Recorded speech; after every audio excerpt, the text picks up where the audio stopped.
is calling you.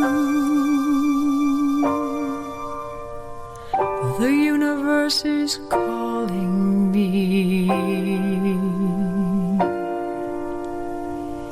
It speaks both day and night. It's full of dark and light.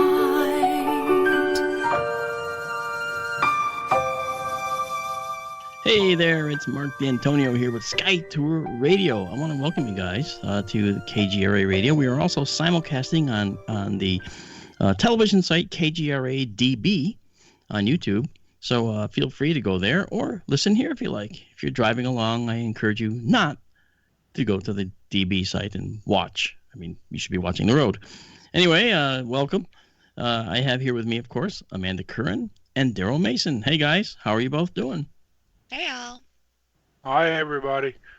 I'm well. How are you, Mark?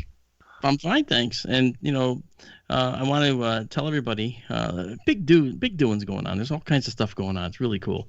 And we have more screens open than usual. We're doing several things. Like I said, we're simulcasting on KGRA DB. We're also going over KGRAradio.com.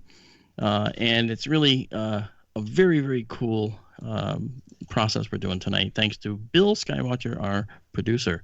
Or should I say esteemed producer, right? I mean, I should probably call him the esteemed producer, right? Isn't that the best thing to say, Amanda? What do you think? For sure.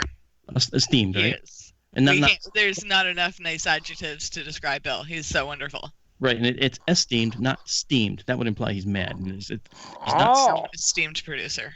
Yeah, I thought you were talking like steamed buns on The Simpsons or something. Like steamed clams, like steamers. No. He's esteemed. Esteemed, absolutely. Yeah, exactly. He's done a lot for us, and I just want to give him a direct shout out by name. He's smiling right now. I can almost see it right now. He's laughing. Okay, Bill, quiet. You can't laugh. Okay, you can't laugh. Don't forget where you are.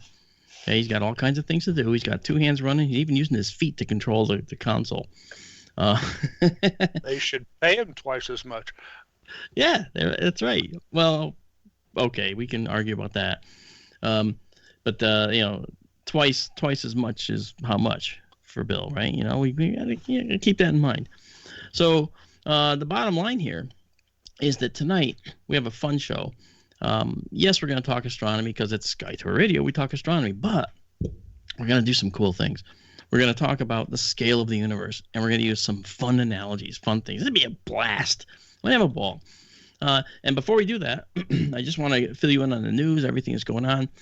Sky Tour Livestream is our clear night journey that we take you into the night sky with through our own observatory here. Currently, we have one observatory in northwestern Connecticut. It's called the John Zach Memorial Observatory, named after my friend John, who unfortunately passed away. And we did the observatory in his name and in his honor. It's accessible via the internet. We can go out and do things, show people all the whole night sky. We bring you remnants of dead stars. We show you glittering jewel boxes. We show you nebulae and all kinds of amazing sights out in the universe that you just don't see. All right, and even if you look up, you won't see them. You need a special telescope with a high-end camera, and that's what we're doing. So that's the Connecticut Observatory. And I never thought I'd say these words, but it looks like we're going to have an Arizona observatory as well. We're going to have two sites. You might have heard this last time, and this is the Sky Tour Livestream West Observatory. All right, this is Sky Tour Livestream East. Sky Tour Livestream West is going to be based out in the Sonoran Desert. It's got to be like 60 or more miles west of Phoenix, out in the desert. We have access to a beautiful plot of land. It's 5 cleared flat acres. And right in the middle of it is going to be this beautiful observatory. We have power. In fact, the entire observatory is going to be off the grid. It's a green observatory. So our power is coming from solar power and wind power. And we have full internet and streaming capabilities out there. We've tested it already. So it's going to be a blast. And we're going to be getting the equipment and bringing it here to Connecticut to test it and then ship it to Arizona. If anyone wants to help out, we have a GoFundMe page on the Sky Tour Livestream GoFundMe page. And you can certainly donate up there. They're welcome. We thank you. People that donate will get special privileges with the telescope. And we haven't worked out exactly what those are going to be, but I think that you will definitely appreciate them. And on top of that, you'll be able to come on live with us and talk and spend time basically controlling the telescope if you want. If something's up and you want to see it, you can drive it. And that's what we're going to offer all the people that give a certain amount. And we've gotten a lot of response. And I'll leave it at that. We're doing fantastic, but we do need more to do it. And I sound like a PBS fundraiser, and I don't want to. I never thought I would do a GoFundMe, but we did, and it's turned out to be pretty beneficial. So that said, we're going to break ground. Well, we already broke ground, but we're going to break ground officially and put in the concrete pad for the observatory in February, I believe, and then we're going to have the building up in a very short order and have the roll-off roof ready to go also in very short order. And then the last thing to go in will be the telescope. And it'll be all lined. I'll take care of all that when I go out there. So anyway, if you're interested in mailing us, you can email us. Amanda and I and Daryl have an email. It's called SkyTour Radio. That's SKYTOUR radio at kgraradio.com. Now, tonight, before we get into what we're talking about, I just wanted to mention one more thing, and that is that I have threatened that I was going to have my book published fairly soon. Well, that day has come, and the book is called The Populated Universe, and the title stems from a discussion. I won't call it an argument, a discussion I had with my observatory director when I was getting my degree in astronomy. I'll date myself here, way back in 1982. Okay, I got my degree in 83, but the discussion was 82. And I told him that I believe that the universe is populated. I said, it's a populated universe, Art, and that was his name. And he was a great guy. And he said, Mr. D'Antonio, why would you think that? And I looked at him and I said, well, look at us. We're carbon-based. Everything about us is built on the carbon atom. We have carbon, hydrogen, oxygen, nitrogen, phosphorus, and sulfur, CHOMPS, CHONPS. This forms the basis of our DNA. If it happened here, it probably happened elsewhere. The universe provides carbon in tremendous abundance. And he's nodding his head like, yes, tell me something I don't know. And I said, well, look at us, though. Look at the variation of life forms. I said, and look at the locations and the environments that these life forms inhabit on this planet. We have life forms at the bottom of the ocean where the pressures and temperatures can actually be quite high inside these sulfide chimneys, these black smokers that are on the bottom of the Pacific, all right, and some of the mid-Atlantic ridge. And we have living beings there. They've formed this amazing symbiotic relationship with each other, and they survive while that hot spot from deep in the Earth's mantle is still pushing some magma up near the surface to heat the water and cause this mineral-laden slurry to come out of these chimneys down there. And he's sort of looking at me and funny, and I said, and on top of that, we have creatures that are living inside volcano craters just along the edge where the magma almost, or the lava almost splashes. I said, there's certain bacteria that actually survive there and thrive there. And I said, wow, that's kind of impressive to me. I said, so the bottom line for me was I thought that since carbon is throughout the universe and carbon was delivered to this planet, as was water, by comets, by meteors, by asteroids, and other processes, stellar nuclear synthesis, and the Earth was made with carbon from the materials forged in the hearts of stars and millions of years past, that carbon is a template. And because it was so able to produce such a variety of life here, I thought, hey, maybe it can produce a variety of life everywhere. And this is something that I think piqued his interest when I said that. And he goes, well, is that your argument? And I said, well, not completely. Here's the rest of the argument. When we look at the human body and the creatures on this planet, all of the many creatures on this planet will have, or do have, symmetry in the way that they interact with the world around them. Okay? And that means that they have like 2 arms, 2 legs, all right, or 2, or 10. They're symmetric. They're symmetrically built. The way they interact with the universe around them is symmetric through symmetry. So that means to me that we will probably find that advanced life forms might walk on 2 legs, maybe 4. We don't know. When I say advanced, I mean, intelligent, possibly. But there's no guarantee that if the extinction events that happened here, okay, didn't happen, there's no guarantee that intelligence would have still arisen here. But I think it's very possible that it could have, but maybe differently. We have, we've had 5 major extinctions. We've talked about them here on KGRI Radio, on SkyTour Radio. And we've talked about that 98% of life was extinguished just in one major global extinction event. Yet here we are. So what's never addressed when people talk about the rare earth hypothesis or things like that, the rare earth hypothesis is one, of course, which says that it's rare for planets like Earth to form because it takes so many circuitous pathways to achieve what we have. What it doesn't take into account is the variety of life, for one thing, and most importantly, the tenacity of life. I see people nodding out there already. Oh, yeah, that's right. The tenacity of life. You look at where it does live on this planet, you almost can't find a place where it doesn't live. The bottom of the deepest ocean, yep, it's there at the bottom of the deepest ocean. Okay. Outside the International Space Station, on the skin of the space, oh, yeah, no, it's there too. Oh, how about that? And certain life forms know how to go into suspended animation, so to speak. It's called cryptobiosis. Tardigrades or water bears, those are examples. And right now, there's a whole bunch of them sitting on the moon. So when we say there's no life on the moon, we have to qualify it. Tardigrades if they can go into that cryptobiotic state, well, maybe they're alive. They just have to be rehydrated. So that's a tough question. All right. So anyway, I think it's pretty cool, and I do believe that the Populated Universe talks about all these things. The book, okay. It's available on Amazon if you want. Incidentally, I know I'm going back to that for a second, but it's $9.99 on Amazon. It's an ebook right now, but we are getting printed copies as well.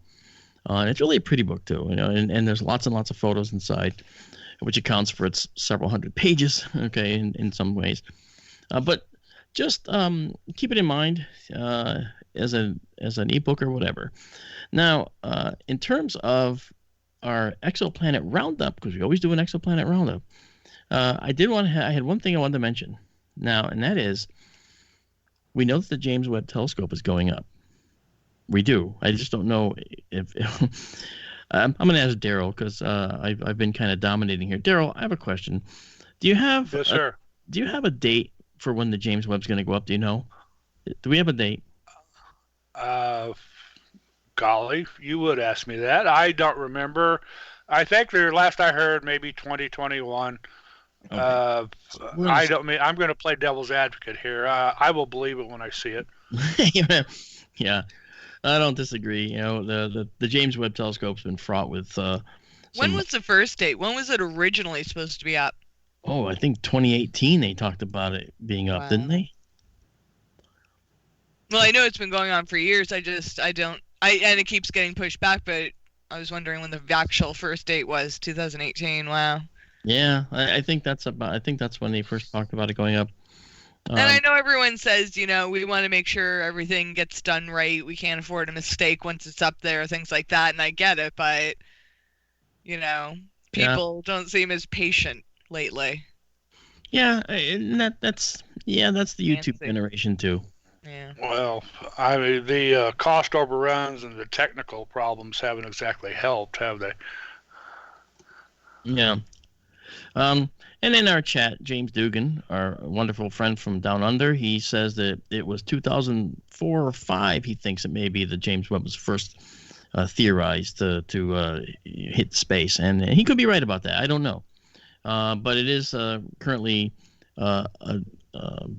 basically a March. Actually, it's a March 2021 launch date right now. That's actually not December, but a March 2021 launch date that's expected for the James Webb. Why do I bring that up? Well, the James Webb doesn't see anything in the visible spectrum.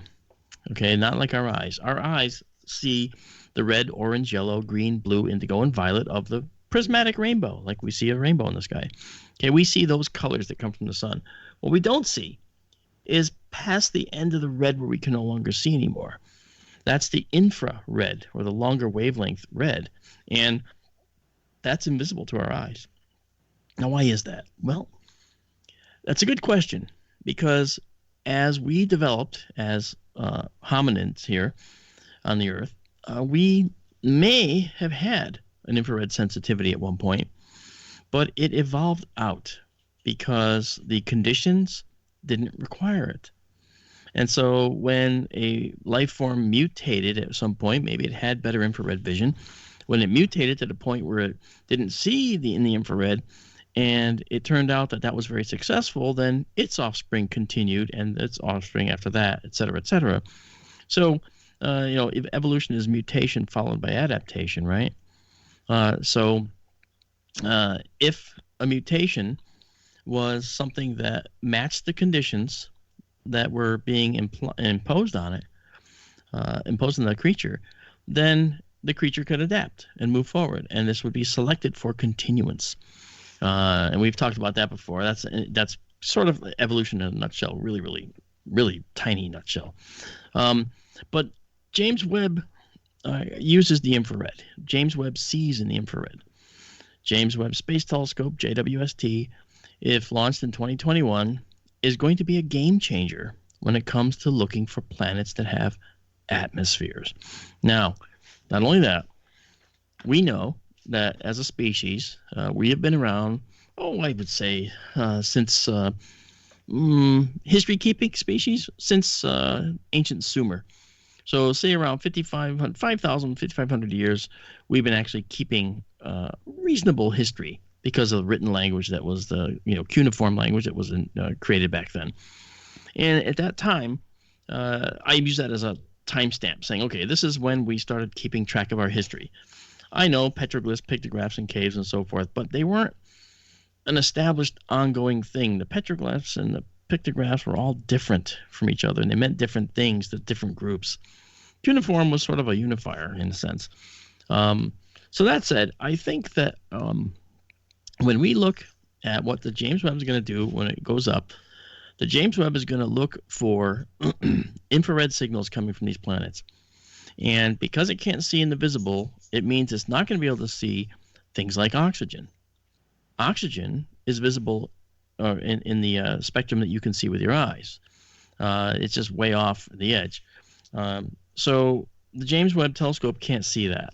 The James Webb is actually going to be able to see, however, carbon dioxide, and it can also see methane, and the relative abundances of those two compounds will actually signal that oxygen might be present. So that's something that's well known because of biology and because what we know happens with methane and carbon dioxide and so forth. So that'll signal whether there's oxygen in the atmosphere. And the James Webb is going to look there. But the James Webb is actually going to be looking at the atmospheres, and guess what it's going to do? First of all, it has to determine if there's an atmosphere. And that's going to be a big one because we only guess, We don't know, except in very few cases, we don't know if planets actually have atmospheres elsewhere. Now, we look in our solar system and say, well, if our solar system is any indicator, then some planets near the sun are going to be rocky without any atmospheres. The further away they get, maybe some atmospheres, and then further away, lots of methane, lots of hydrogen, like the Jovian planets like Jupiter and Saturn. Well, moving to exoplanets out in space, if the James Webb is looking at these planets, it's going to be able to detect differences in the temperatures on the daytime side versus the nighttime side of these planets. And that's going to give away whether it has an atmosphere or not. You might say, well, how is that? Well, a temperature rise on a planet's surface can go up to a certain amount. Okay, if it has no atmosphere, that number can go up pretty high. But if it has an atmosphere, that number can't go up as high. So it's going to basically, the very, very, very simplest way, it'll determine if it has an atmosphere just if it sees that the planetary atmosphere or the planetary temperature can't reach the predicted threshold for that particular planet at that location. If it can't, it means that something is cooling the planet, and that thing would be an atmosphere. So that's how we're going to look for atmospheres. It's a really cool process, and it's really not a kludge process either. It's really a good thing. So if a planet has an atmosphere, the daytime heat from that star is going to be, all over the planet, basically, all over the sunny side of that planet due to the atmospheric, winds and so forth. And that'll actually cause that daytime temperature to reduce. And that's what we're looking for with the James Webb. That's going to be pretty cool. So that's the Exoplanet Roundup. And just so you know, I hate going back to it again, but the book, The Populated Universe, is a book about exoplanets. It talks about exoplanets. It talks about, what we're going to do when we get out there as well. And it dares to speculate on our future, just like we're doing here. I'm speculating on my future, by even talking about it, right? So for our feature tonight, we want to talk about, in a sense, the problem with the numbers. When we look in astronomy, we look at anything that we measure in astronomy, we're always measuring it from a distance, aren't we? Except for the Earth. When we look at the Earth, we can actually measure something directly with the Earth. We can't do that. If we are out in light years away looking at something. We can't measure something, And the distance in the universe is really hard to imagine. I want to paint the picture for you, okay? And I'll do this before we have to break. As an infant, your crib is your universe, all right? You can't get out. That's everything you know is there, and you'll know that crib very well by the time it's time for you to move to your playpen as a toddler. And as a toddler, the playpen is your universe. And when you look out past the playpen, you're looking far away to some place which is foreign to you. You can't possibly go there. You can't go to the big chair in the living room. It's not within your capability as a toddler. You're in the playpen. You can't get over the rule. You can't go past that fence. Later, as we approach 5 or 6 years of age, that fence dividing our yard from the distant universe of the next yard, that served as our solar system or our universe. That was all we had. And it was within which, within that confines that all of our toys existed. But far beyond, they didn't. It was an alien world. Now, the first bicycle ride, when you learned to ride a bike and you got a bike for the first time, that took you down the street. Whoa, amazing. I'm free. We were explorers, our own Magellans and Columbuses, and we managed to obtain a bicycle for the first time. The world truly opened up beyond our fenced-in yard. And now our universe became as far as we could see with the bicycle.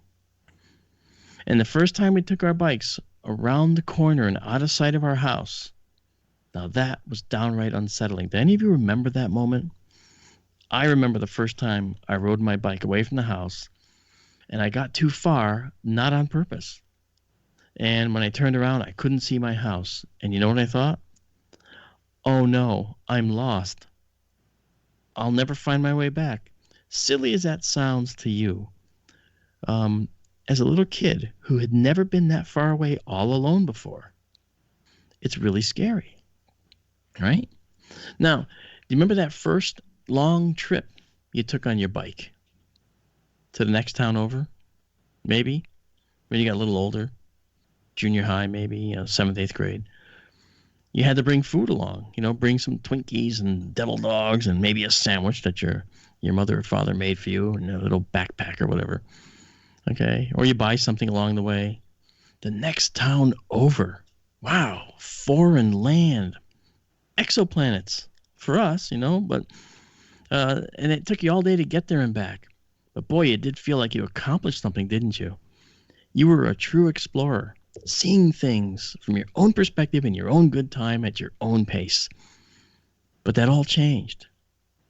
Remember when you got your driver's license? your universe opened up dramatically. I mean, it just went overnight. That same trip to the next town that took you all day in a bike now took 15 or 20 minutes each way in a car or less. And from that day forward, you would never use a bike to make that trip again. You know, we drove on remember when you drove on a trip to a distant city for the first time? It felt foreign, but exhilarating, you know? So using the bicycle other than for exercise now, okay, it became an outmoded method of travel for you, you know? But we'll talk about more of this when we get back. Okay, we're going to do a quick commercial break, and we'll be right back. This is Mark D'Antonio on Sky Tour Radio.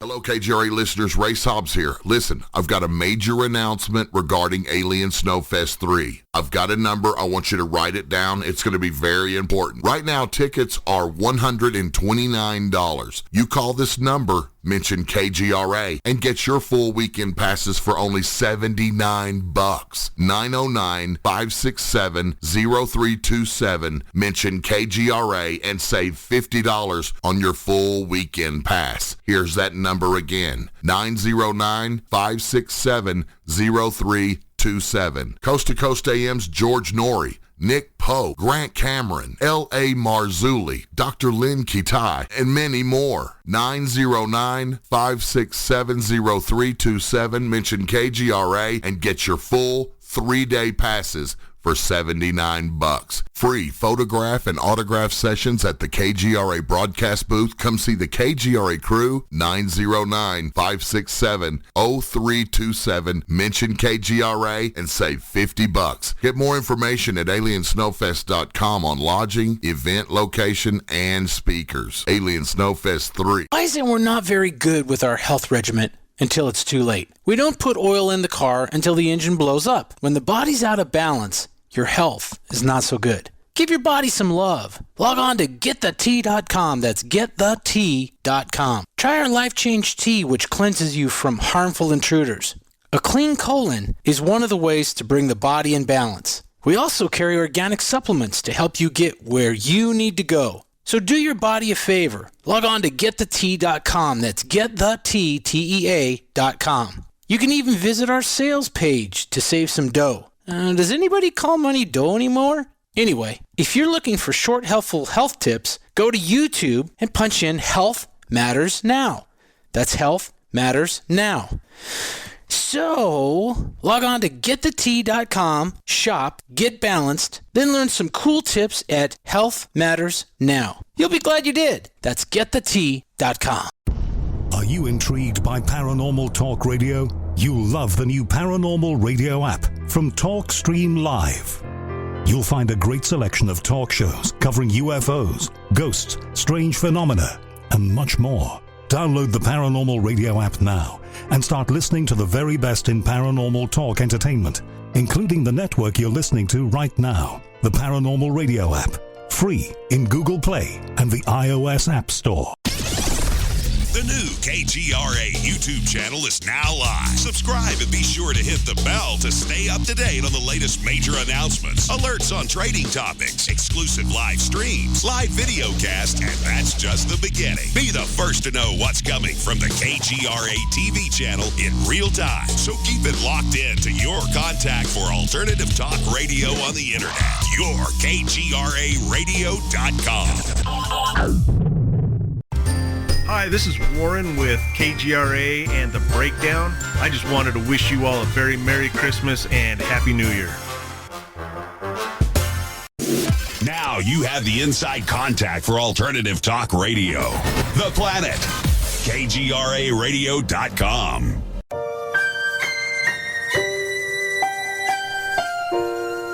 Hey folks, it's Mark D'Antonio on KGRAradio.com.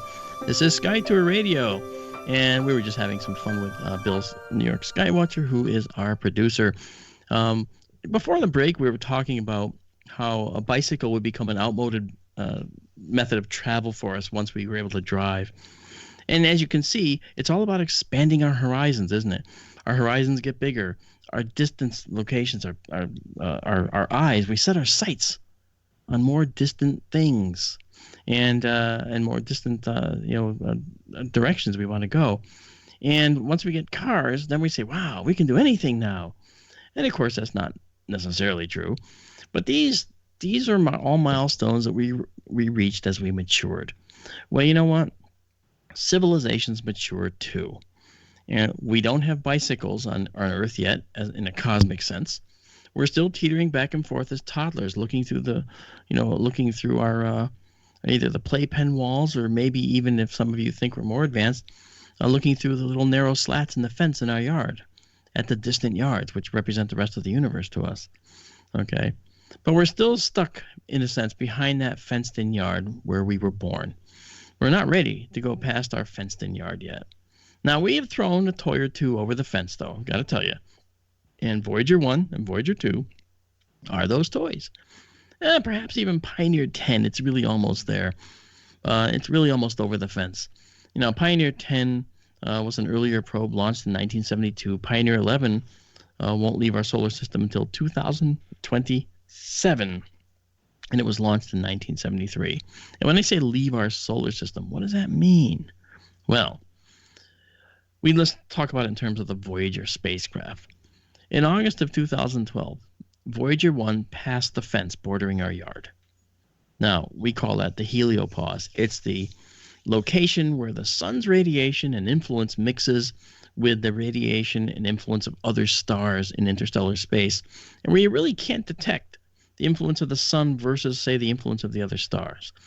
This is what's called, as I said, the heliopause. And the sun protects the solar system with this sheath of protective solar wind. And as the sun's radiation goes out and around, it actually does form a drape around the solar system. And that drape protects the solar system, in a sense, from other radiation it's trying to get in. And on the side where the sun is moving around the galaxy, the sun's radiation is being struck by other interstellar radiation, and it pushes it back and causes that drape to form like a teardrop. All right. Well, that shape, all right, has a front edge to it, and that front edge is called the bow shock. All right, and at the tail end, we have basically kind of like what we call a magnetotail around the backside of a comet, or actually around the Earth's magnetic field as well. The Voyagers went through that area where the border is between the sun's influence and interstellar space's influence. Okay, now think about this. The Voyager missions, all right, these missions were launched in the summer of 1977. In 2012, as I said, Voyager 1 passed through the heliopause into interstellar space. In 2018, Voyager 2 went through the heliopause. You might have heard it. It was November of 2018 when they announced Voyager went through the heliopause. It's left the solar system. Now, these were originally 5-year missions. I don't know if you knew that. Originally 5-year missions. And they were launched, as I said, in 1977. And so the mission overall has been going on for over 42 years. Which, by the way, 42, it's also the answer to life, the universe, and everything if you're a Douglas Adams Hitchhiker's Guide to the Galaxy fan. All right? But I'll tell you, Voyager 1, it took 35 years to get to the heliopause, and Voyager 2 took the 42 years to get there. Different paths, different directions. But now, how about this? New Horizons took 15 years to reach Pluto. 15 years. Wow. Now, if we define the heliopause as our fenced-in yard, right, we have to say, well, how big is our yard? Well, we have a pretty big yard for humans. It's 123 astronomical units out from our sun. So, that's 123 times 93 million miles, which is 93 million miles being the distance from the Earth to the sun. And it took 35 years at the earliest for the Voyager to get there. So you might say, well, the nearest star system, Alpha Centauri, that can't be too far, right? Well, Alpha Centauri is a pretty cool system, right? It's 3 stars. It has 2 stars like the sun. All right. And we call those capital A, capital B. And then there's a little red dwarf that's circling the 2 of them far away on the outside. And that is the capital C. And then we have Proxima is the name of that red dwarf. And we have Proxima B, and that little B is the signature of significance because that's the planet. So Proxima B is the planet that's orbiting that little tiny red dwarf. So if you do the math, okay, it's over 277,000 astronomical units to Alpha Centauri. So how many heliopause distances of 123 astronomical units will fit in that distance? Well, it turns out that 2,255 heliopause distances can go between us and Alpha Centauri. 2,255. We took 35 years to go 1 heliopause distance. Now, if you multiply that math, 35 years times the 2,255 at Voyager 1 speeds, it would take almost 80,000 years to get to Alpha Centauri. Wow. Now, New Horizons represents new tech, doesn't it? If it was on the Voyager 2 path, it would have taken only 24 years to exit the solar system and cross the heliopause, our yard fence, remember. Not the 42 that Voyager 2 took, right? So, hey, that means we're moving a lot faster. So conceivably, instead of 78,940 years, the almost 80,000 years I mentioned to get to Alpha Centauri, New Horizons could get to Alpha Centauri in about half that time. Wow, that's a deal. 34,500 years. Wow. You see, still astronomical time frames. And, that is with progress. So there's an awful lot. There's an awful lot here that we haven't figured out, isn't it? And here's another little side note, mind popper for you, okay? Apollo 11 took around 76 hours, or just over 3 days, to get to the moon. New Horizons did the same distance, Earth to Moon, in 8.5 hours. Okay, so you can see that things are different when you just have a probe versus a ship with people in it. Now, but had we put a human mission to Pluto, it would have taken just about 9 times as long with Apollo tech to get there. So, in other words, about 135 years to get to Pluto in a human mission. And it'd be gone and out the door, and my gosh, no one would even remember it in about 20 years, never mind 135 years. So you can see we're just talking about the solar system here, but we always seem to end up with astronomical numbers, okay? And speaking of the solar system, I think it'd be kind of cool to actually give you some scales here. Why don't we scale our solar system down and make a model? Let's go out to Pluto's orbit initially, and let's say that we want to put it on a football field. A football field's 100 yards or 300 feet. If we do the calculation, we'll find out that if we confine our solar system to a football field, the sun, at that scale, the sun's diameter would be only just over 3/4 of an inch in size. All right. Mercury would be 2 feet, almost 3 feet away from that little sun. Venus would be almost 5.5 feet away from that little, it's actually 0.8 inch, just over 3/4 of an inch sun. So Earth would be like 7.5 feet from the sun at that scale. Mars would be 11 feet away. Jupiter, 39 feet away. Saturn, 72, almost 73 feet away. Note the difference between 39 feet to Jupiter and then now double that to Saturn. Saturn's really far away. Say 73 feet away. And Uranus, 145 feet away from our little sun. Okay. And Neptune, 230 feet away.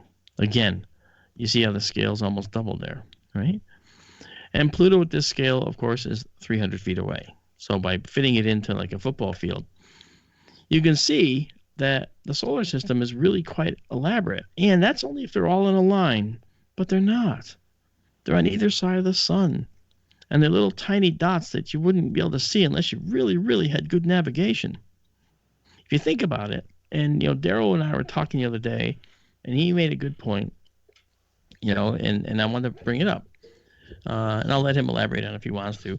When we talk about, say, going to Mars with the Orion spacecraft, okay, we don't aim at Mars with our rocket. We aim to a place in space where Mars will be when we finally get there months later. So that's what's interesting about the doing a trip to Mars. And Daryl, I don't know if you want to add anything to that, but feel free. What's it called? A home in orbit? Yeah, you're a typical home in orbit, if I remember right, from Earth to Mars, takes like 6 months to get there. Yeah. And so you want to aim at where Mars is going to be 6 months from now in the sky. Yeah. I mean, that's simplifying, but basically that's it. Yeah, and if you aimed at Mars where it was, then it's not going to be there when you get there, and you're going to be like, well, we'll just keep on going to the asteroids, Now, we had a question earlier from Ronald. He asked, Voyager 1 is at the edge of our solar system. It's actually gone past it, but which is really far away, which says 123 astronomical units. Will it have to go through a wall of fire? And what is this wall of fire? Will it survive? Well, the answer is that you're just, unfortunately, Ronald, you're a victim of artwork. There is no wall of fire waiting for us at the edge of our solar system. It's actually just a difference between the sun's influence and where the interstellar radiation can force the solar wind from our sun to kind of curve around a little bit. And that border, when Voyager went through it, it already did. And Voyager 2 went through it, it already did. Nothing happened to them. Now, they were able to get signals from them afterwards, and nothing happened to them. There's no fire, no nothing. It's a relatively benign event. In fact, if you were riding along with Voyager, you wouldn't even notice. You'd never even notice unless you had a fairly significant set of instrumentation to listen to it, But boy, oh boy, you wouldn't have a problem with that, Now, I had a question. Was there another question, actually, Amanda? I thought we had another question. Just the one so far. Okay, sorry. All right. So, when we have that scale now, we had Pluto 300 feet away from our sun, which was, say, in the other end zone at our 300-foot or football field size area. The question becomes, how far is the nearest star system on a scale like that? If we fit the entire solar system, which it took 15 years for New Horizons to get to Pluto from the Earth, how far away would Alpha Centauri be? Anybody have any guesses? And we do have an active chat here on KGRA-DB. If anyone wants to toss in a value, feel free. But in the interest of keeping things going, I'm not going to just sit here and wait. I do want to mention, though, I want to bring up that the universe is quite vast, and it's real easy to get caught up trying to figure out how far things are. But the distance to Alpha Centauri, all right, if we have this let's say end zone to 300 feet away is where Pluto is. If we have a football field-sized solar system, Alpha Centauri is still almost 400 miles away. Now, it took us 15 years to go the length of a football field. See what I mean? Wow. Yeah. See, now you see it. You can see that. Because we were going from feet and it's still miles. Yes, exactly. That's, a huge. It is. It is. Another way to look at it is this. Okay? And that's still the closest to us, right? Yeah. Wow. So you see? And I just want to take a moment here, guys, for you to point out, Amanda Curran's been my co-host from the very beginning. And at the beginning, she didn't really know a whole lot about astronomy. And I know I say this about her sometimes, but I wasn't sure whether she would enjoy it or whatever, but you know what? It turns out she has risen to the cause, and really, really enjoys astronomy more than I ever thought that she would, because I didn't realize, if you knew how Amanda and I actually met, you'd wonder why I would have her on my show as a co-host, right, Amanda?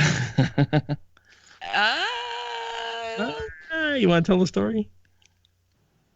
Go ahead. No. Oh, come on. Hey, look, if I had to live through it, you have to tell the story. I invited him to be a guest to debate flat earthers. And he agreed, but then he forgot, and he's been blaming me ever since. Okay, that last sentence was a little incorrect, and I got a smile on my face because I had just flown into Los Angeles. I had just gotten there, got to the hotel, went to a hospitality suite, sat down with Lee Spiegel and Nick Pope, a bunch of other guys that everyone knows, and we're talking, and then I realized, oh no, I'm supposed to be on a radio show. And I called back the radio, or they called me, that's how I knew. And I was like, oh no. And maybe you called me, Amanda, to get me on the show, to say, okay, we're going to be going live in just a few minutes or whatever.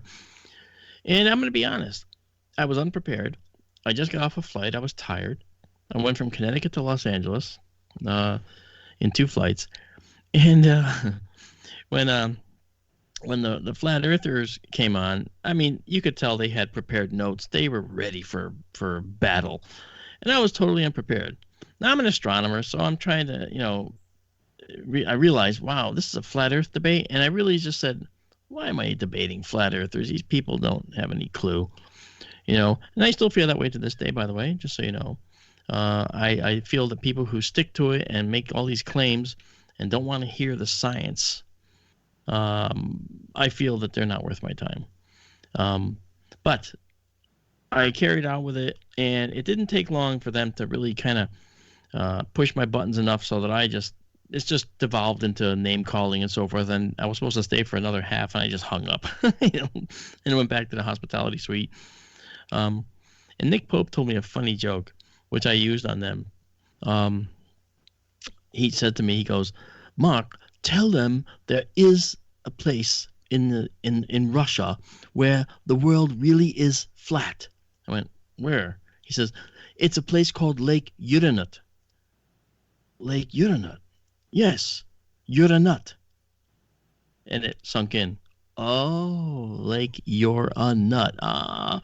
And that was Nick Pope's joke. I used it and it kind of fell flat. Bum.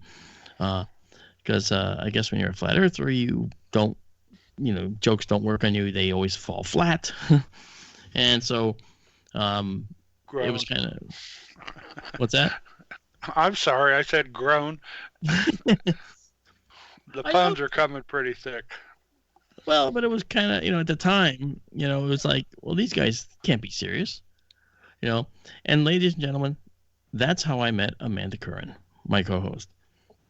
And then when it came time to do Sky Tour Radio, Amanda, now you have to refresh my memory, because I guess being that I'm sitting here with my open pages and all this stuff, I don't actually remember when we met for a second time and discussed Sky Tour Radio. Was that through Bill, our illustrious? It was, of course, through our wonderful producer, Bill Skywatcher. It was on his channel.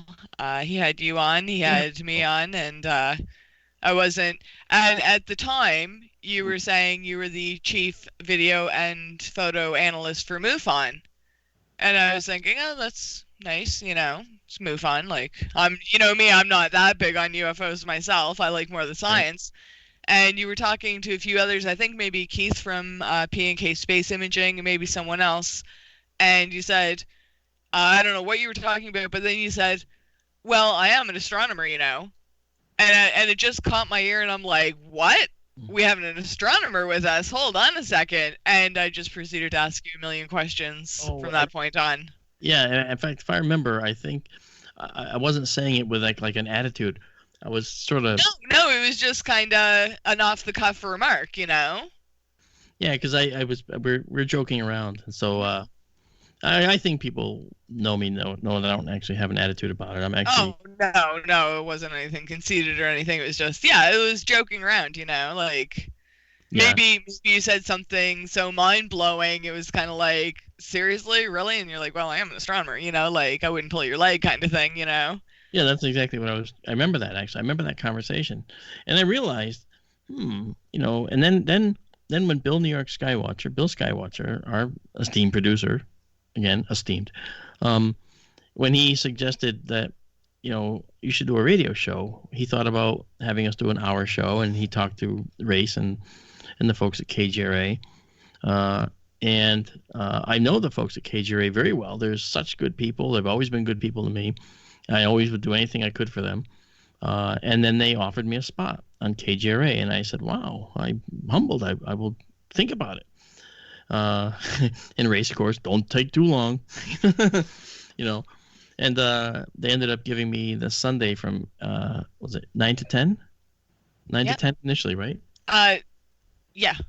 Yeah, after Commander Cobra, a good friend of mine, whom I met through KGRA, and we remained very good friends. And then, I guess through popular demand or some sort of thing, they started saying, hey, how about 2 hours? Because 1 hour is going so quickly. And I realized, I talk so much and I throw out so much that I think that people just get tired of hearing this stuff sometimes. I just try to slow it down and make it more bite-sized. But then you can't say so much in an hour anymore. How can you talk about the core of the Earth and how the magnetic field of the Earth is made by the interactions? The electric fields are created by this molten fluid iron that's moving through the outer core. How do you talk about how that works, in 1 hour? That's 2 hours alone, and we have a smart audience, so I would feel terrible about having to dumb things down for people. I don't do that. These are smart people that listen to us. So the fact was, we got 2 hours, so now I get to do things like a scale universe with you guys, and you understand it. If it doesn't sound right or you miss something, well, guess what? I'm not hidden. Sky Tour Radio at kgraradio.com. Me or Amanda or Daryl, we can get all your questions. And we're happy to help. We're on Facebook too, right? Sky Tour live stream on Facebook is where we put all the photos from the observatory, soon to be observatories. So we have we're accessible. We're not hiding in the background anywhere. It's like after today's show, we don't disappear. I'm an active astronomer. Yeah, I do work in astronomy. It's just the best thing in the world. And I think it's a lot of fun, I mean, sometimes we get mischievous. And a couple months ago, not even, when did I go? I was just in Arizona for a number of days. I went to a meteor crater in Arizona, which is formerly called the Barringer Meteorite Crater. And in university, where I was getting my astronomy degree, we have a 450-pound piece of this solid iron meteorite in the library. It's on its own heavily buttressed and strength-fortified table. And there were 4 of us in there working. It was like 2 in the morning, and we're all working on something. I think one of us was I was downstairs in the computer working on something like spectra. And just came in from the observatory out there, 20-inch Alvin Clark refractor, making all these photos, and it was just incredible. And the meteor was calling my name, and I said to the 3 other guys there, hey, what do you think? I looked at the meteor, and they're like, what?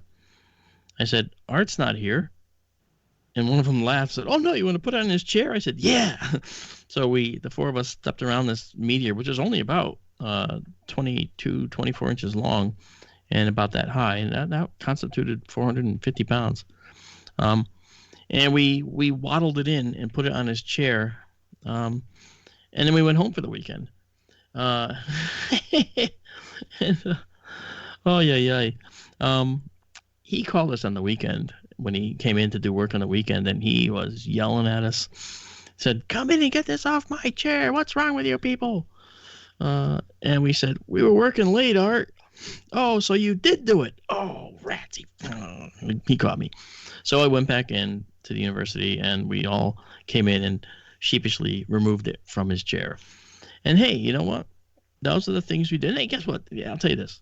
That's the only thing that I ever did of a prank nature there. And you can take that to the bank.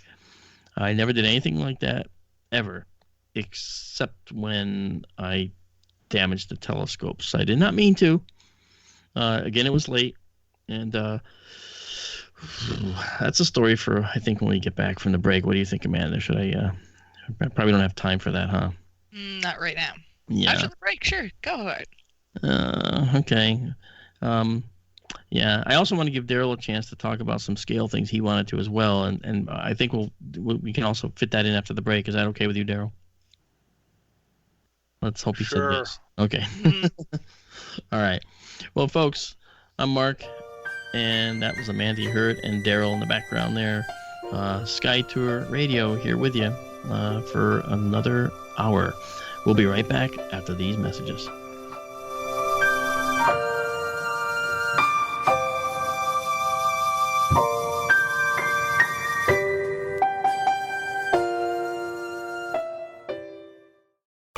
Okay, nurse, let's get this man to the ER stat. Right away, doctor. We see this every day. Heart attack or angina pain due to blocked and clogged arteries. Chelation can remove obstructions or blockages from arteries and help avoid painful and expensive surgery. Now there's Angioprim. It's a liquid oral chelation product that you take with juice. You start to feel the results fast. Angioprim increases blood flow all over the body, and that means more energy and strength to take on the day with less aches and pains. 60 years of research has gone into chelation, and Angioprim is the result. A safe and easy way to unblock your veins and arteries from buildup that slow circulation. Paging Dr. Jones. Please report to the emergency room right away. Log on now to angioprim.com. That's ANGIOPRIM.com. Or to speak with a trained consultant. Give Angioprim a call at 954-882-7221. That's 954-882-7221. Folks, this is very important information. What's to be said about CBD? AncientLifeOil.com. Our CBD is made from hemp and has 0.003 THC, which means this wonderful product won't get you high, no matter what amount you take. What does CBD do for the body? My hands are tied. But you can Google CBD benefits and be astounded. When you're finished reading, you'll want to log on to AncientLifeOil.com. That's AncientLifeOil.com. and purchase. Life is good when you feel good. People are tired of pain. People are asking for non-GMO organic products to help them with, you fill in the blank. Legal in 49 states, and again, our CBD is made from hemp. Ancient Life Oil is about helping people one by one by one. If you wonder how good the product is, the CEO takes it every day without miss. AncientLifeOil.com. That's AncientLifeOil.com. Have a great day. KGRA Radio is your interactive alternative talk media. Sponsored by the Paranormal Radio app. The KGRA rolls out its new high-definition call-in phone lines. 855-472-5483. That's 85-KGRA-LIVE. The Paranormal Radio app hotline gives our listeners the ability to call in and interact with your favorite host. Post questions for the guest. And win KGRA swag like t-shirts, books, DVDs, conference tickets, and more. Your interactive alternative talk media. KGRARadio.com.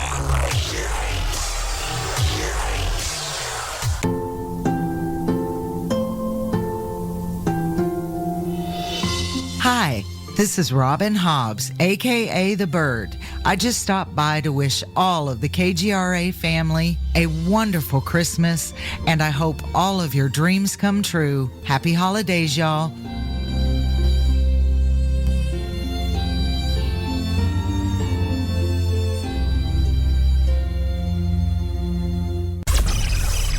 Listening to the KGRA digital broadcast station, Salt Lake City, Utah, Hudson Valley, New York.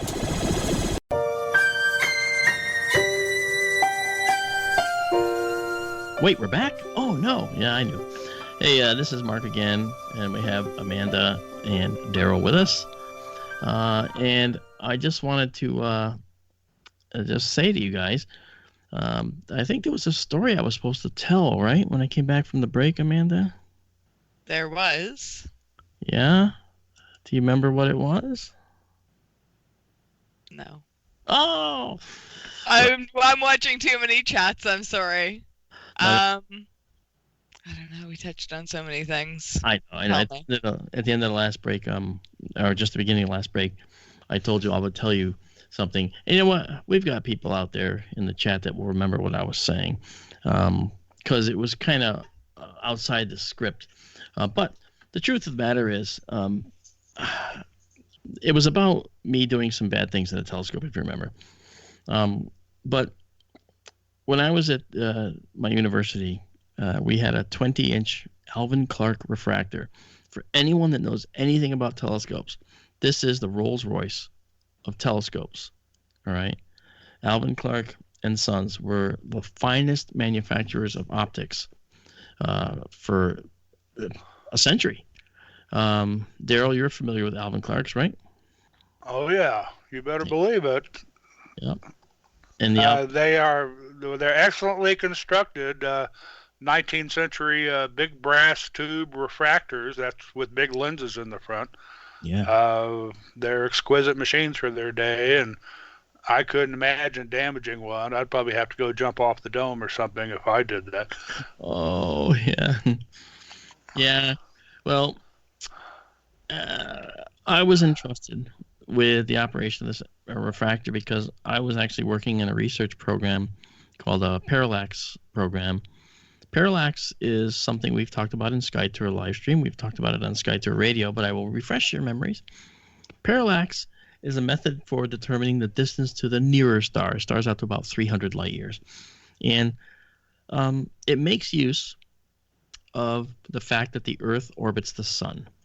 When the Earth's on one side of the sun and it takes a photo of a nearby star, that nearby star will have a background of fainter stars behind it. And when the Earth is on the other side of its orbit, it takes a photo of that same star, and those background stars will have appeared to shift. I should say, the foreground star will have appeared to shift against the background stars. That amount of the shift is something we call the parallax angle. You can do this right now, wherever you are. All you have to do is hold your arm out, hold your finger up, and blink at your finger. People will think you're strange. They might even call you weird. But say, no, I'm just doing parallax. And you just blink, and you'll see that your finger is shifting against the farther background wall in the room. Well, if your finger sticking up was the star that's nearby and the background wall were the distant stars, well, then that's how parallax works. And because you know how far apart your eyes are, you can see how you could calculate how far your finger is from your eyes. And that's what we do with parallax. We actually calculate the distance to the nearest stars by very cleverly measuring the images of the stars on the that we take with the telescope. Well, I was in there one night, and it was I basically, I don't know why I wanted to do this, but I did the midnight to dawn shift, and I would take photos with this big 20-inch diameter objective lens telescope. The telescope, by the way, with a 20-inch lens, the telescope was about 35 feet long. And it was so big and heavy that the entire floor moved up and down to meet it. So if you wanted to go somewhere, you would tell it where to go, and it would go to the right place. And then you had to move the floor up to the eyepiece. And sometimes you'd have to move the floor down 15 feet just to be able to look straight up, maybe more. Okay, and then you had to move the telescope floor way, way up in the air, maybe 15 feet higher than it should be, from level, to be able to look at something that's more nearer the horizon. But we didn't often do that because that was bad when you look toward the horizon because you're looking through more air. Well, when we did that, I did that, I should say. I can't say we because this was all me. Around the center of the floor, which circled and girdled the telescope pier that was sitting on, there was a 2-inch set of 2-inch steel bars, all right, like a safety rail that went all the way around the telescope. And I had the telescope in a particular position that I should not have had it in, and I raised the floor. Now, there were red lights on in the dome, and I was distracted.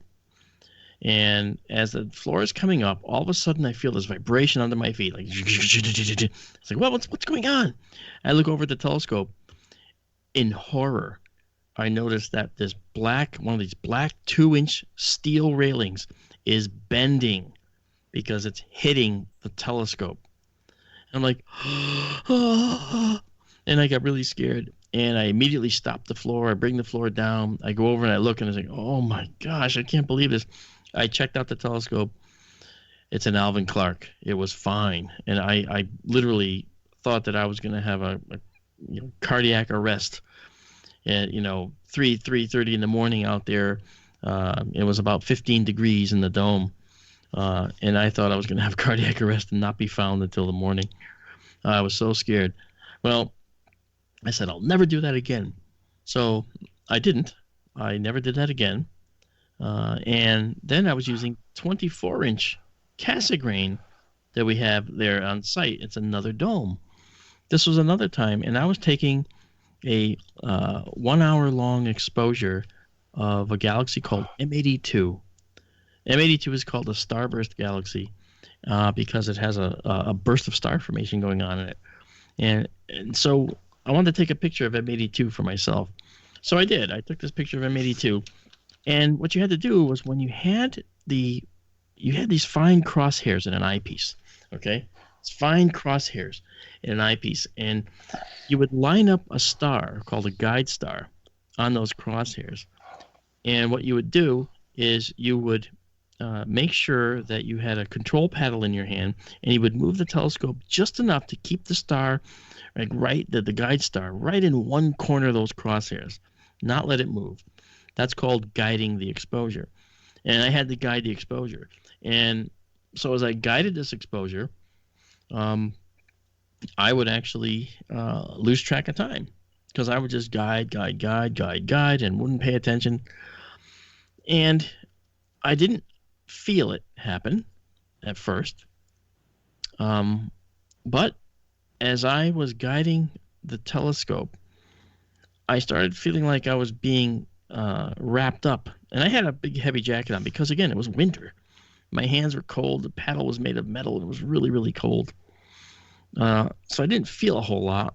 But I'm sitting on the rungs of this big ladder that goes up in the air to meet the telescope.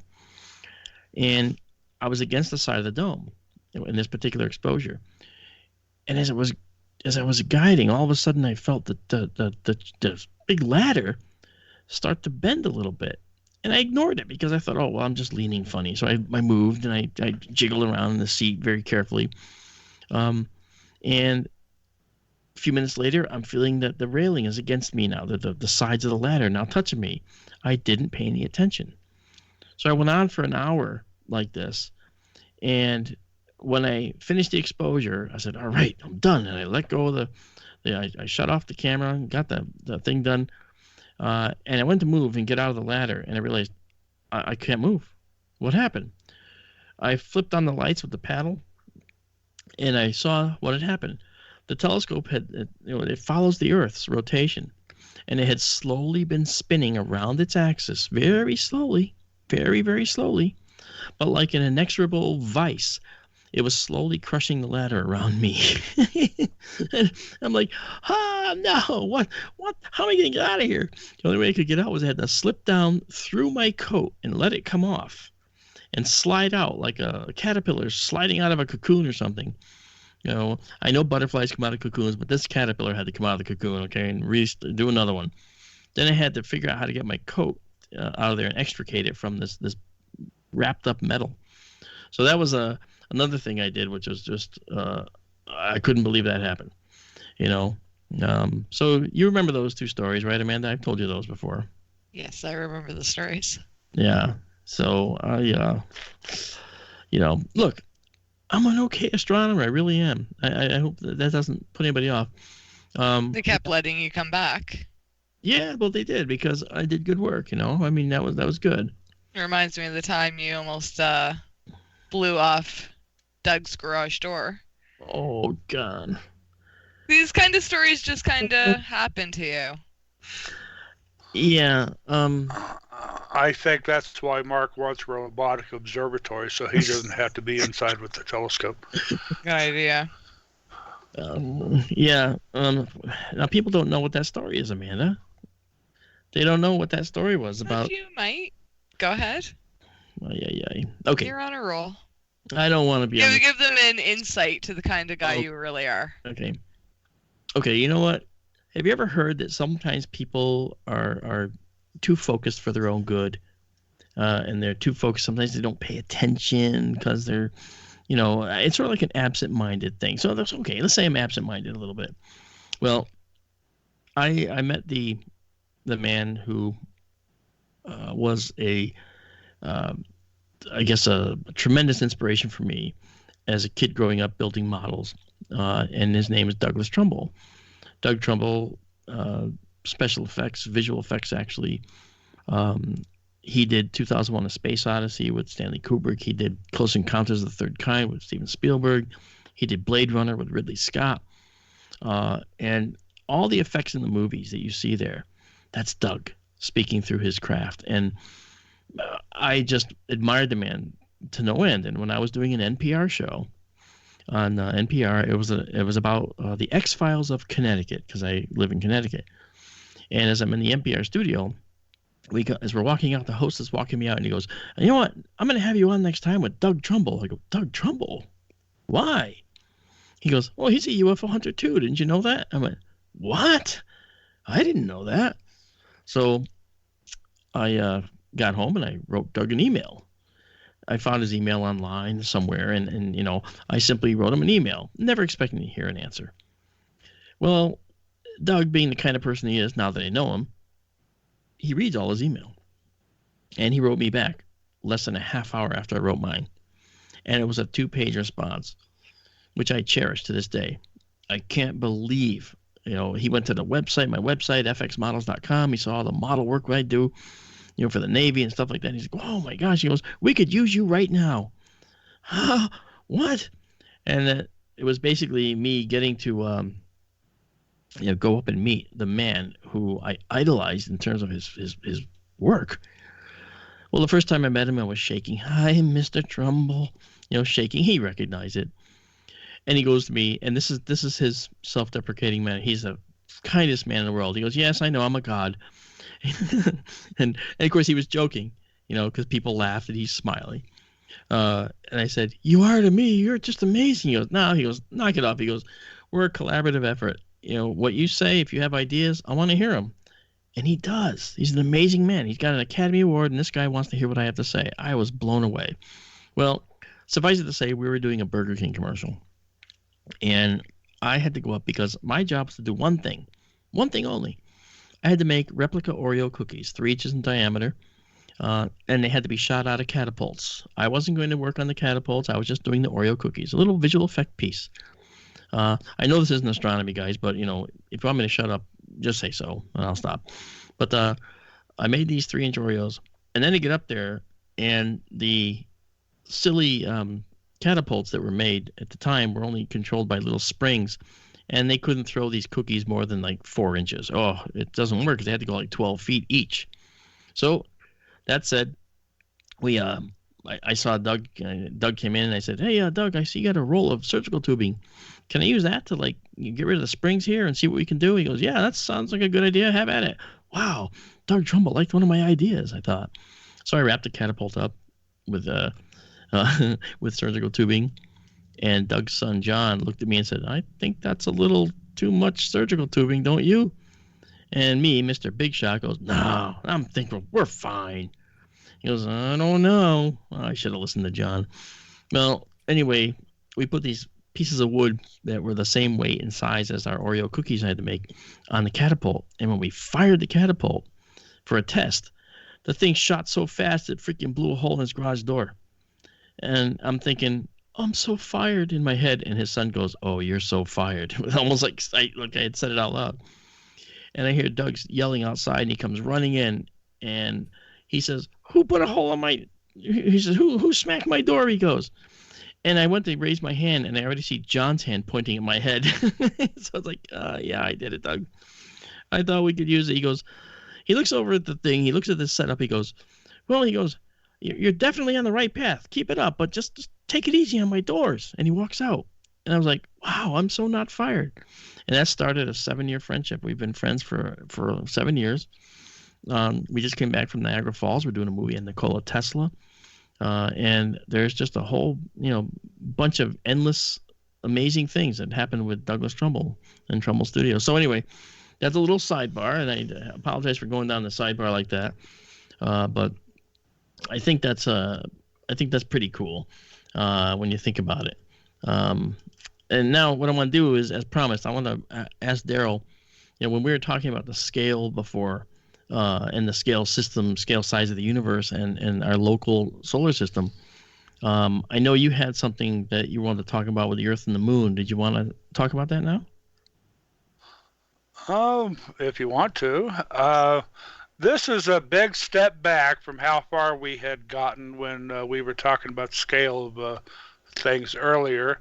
I'd like you to just consider the Earth and the Moon for a moment. Get a volleyball, maybe.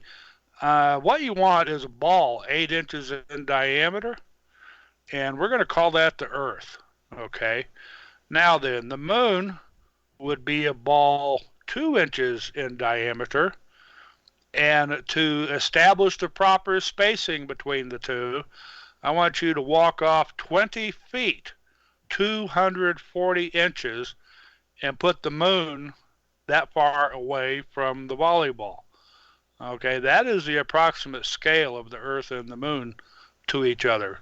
It's a direct conversion from 1,000 miles equals 1 inch, but that's what you wind up with. You got an 8-inch ball and a 2-inch ball, and you set that 2-inch ball 20 feet away from the 8-inch ball, and that is the scale you're looking at. When you walk out and you look up in the sky and you see the Moon, that is a direct scalar comparison. Okay. That's it.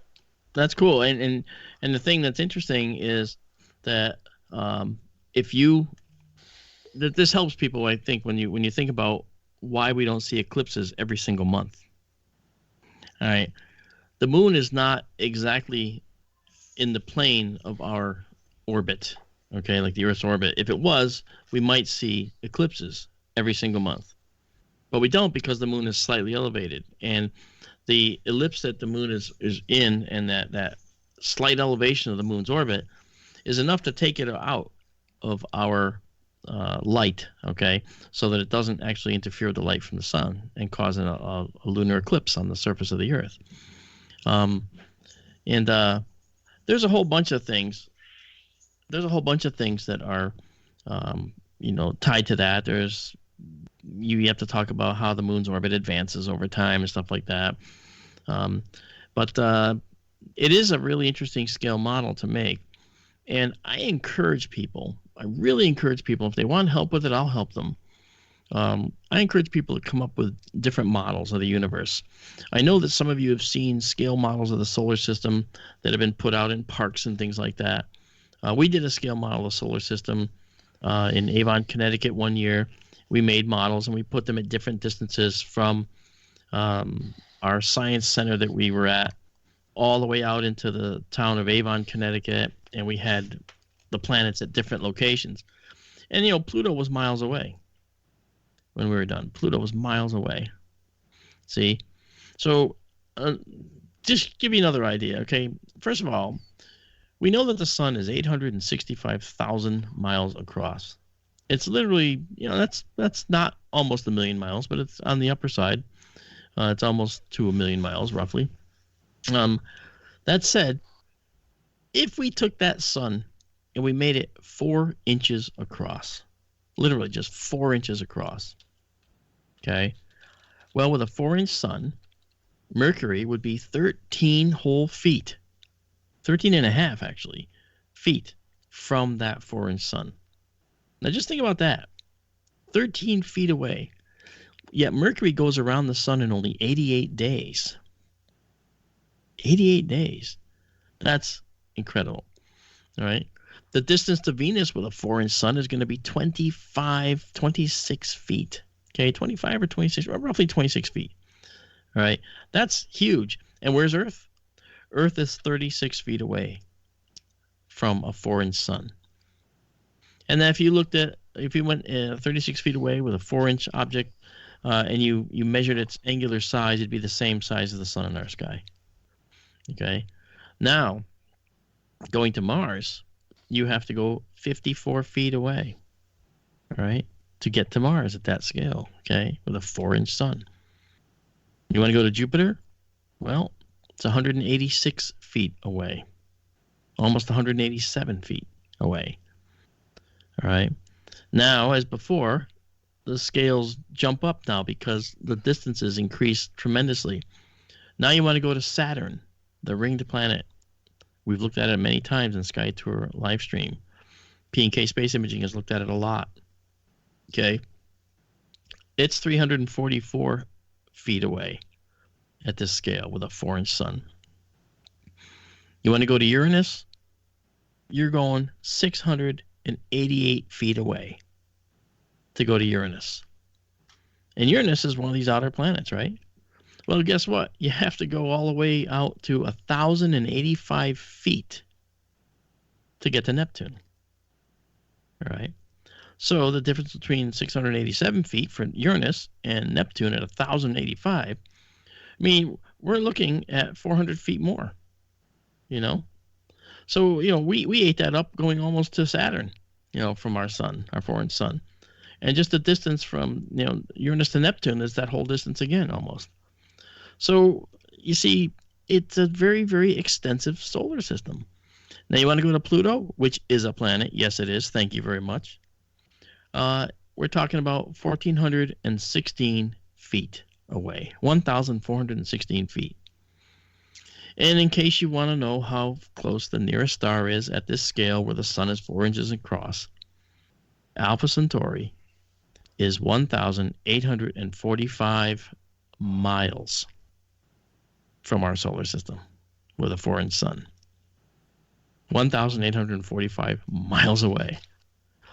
So that means that a solar system which could fit in a moderately sized field, which is just about 1,500 feet across, it would still see Alpha Centauri as far away from us as Los Angeles is from Nashville, Tennessee. Is that not incredible?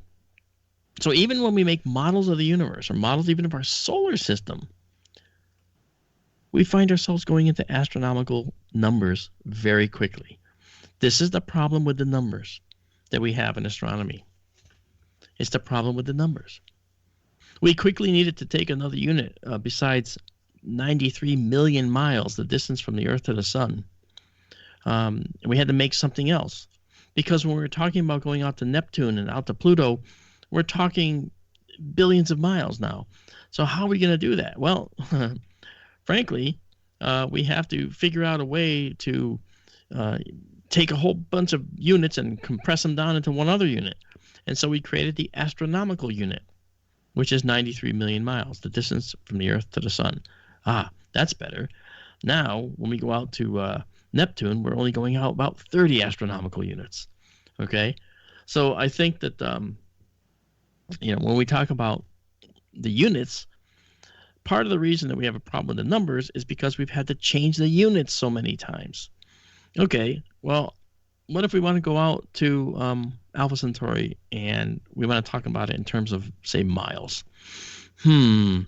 Well, light year is the distance that light can travel in 1 year, and it travels at another astronomical speed of 186,282 miles per second.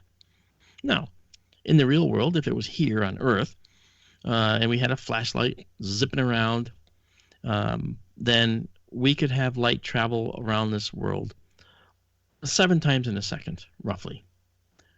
7 times in 1 second, it would circle the planet.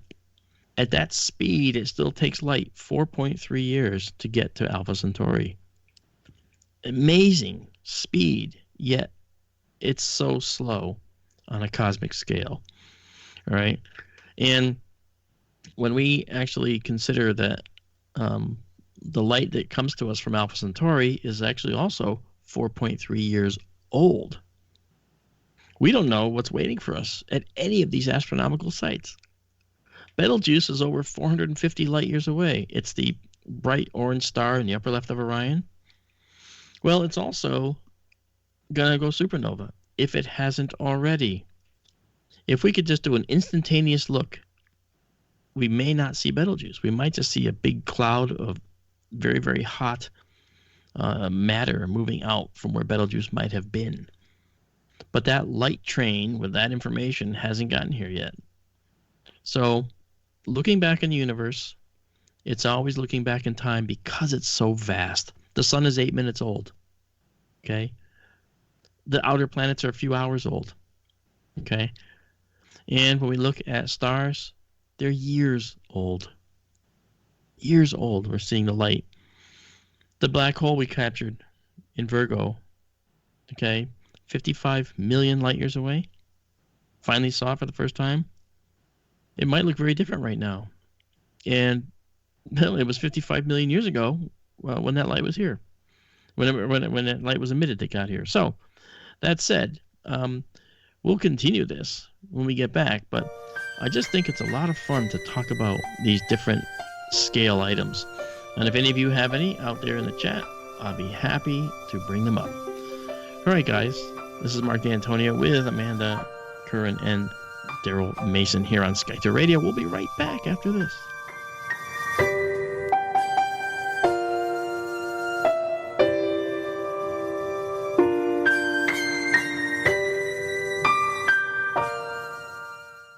Hello, KGRA listeners. Ray Hobbs here. Listen, I've got a major announcement regarding Alien Snowfest 3. I've got a number. I want you to write it down. It's going to be very important. Right now, tickets are $129. You call this number, mention KGRA, and get your full weekend passes for only $79. 909-567-0327. Mention KGRA and save $50 on your full weekend pass. Here's that number again, 909-567-0327. Coast to Coast AM's George Norrie, Nick Poe, Grant Cameron, L.A. Marzulli, Dr. Lynn Kitai, and many more. 909-567-0327. Mention KGRA and get your full 3-day passes for $79. Free photograph and autograph sessions at the KGRA broadcast booth. Come see the KGRA crew. 909-567-0327. Mention KGRA and save $50. Get more information at aliensnowfest.com on lodging, event location, and speakers. Alien Snowfest 3. Why is it we're not very good with our health regimen until it's too late? We don't put oil in the car until the engine blows up. When the body's out of balance, your health is not so good. Give your body some love. Log on to GetTheT.com. That's GetTheT.com. Try our Life Change Tea, which cleanses you from harmful intruders. A clean colon is one of the ways to bring the body in balance. We also carry organic supplements to help you get where you need to go. So do your body a favor. Log on to GetTheT.com. That's GetTheT.com. You can even visit our sales page to save some dough. Does anybody call money dough anymore? Anyway, if you're looking for short, helpful health tips, go to YouTube and punch in Health Matters Now. That's Health Matters Now. So, log on to GetTheT.com, shop, get balanced, then learn some cool tips at Health Matters Now. You'll be glad you did. That's GetTheT.com. Hey, is that a new music app? Yeah, check it out. Surfer Music Discovery. It links to thousands of online stations, but the twist is you see the song names and artists that are now playing live. That's different. No guessing. Looks like a waterfall of music. So many formats. Rock, oldies, country, R&B, jazz, and a whole lot more. How's that spelled? Surfer. S-U-R-F-R. Is it expensive? It's free. No need to sign up or sign in. Get the Surfer Music app free from Google Play or the App Store. The new KGRA YouTube channel is now live. Subscribe and be sure to hit the bell to stay up to date on the latest major announcements, alerts on trading topics, exclusive live streams, live video cast, and that's just the beginning. Be the first to know what's coming from the KGRA TV channel in real time. So keep it locked in to your contact for alternative talk radio on the internet. Your KGRAradio.com. This is Kathleen Martin, and I'm here to wish happy holidays to all of KGRA's listeners.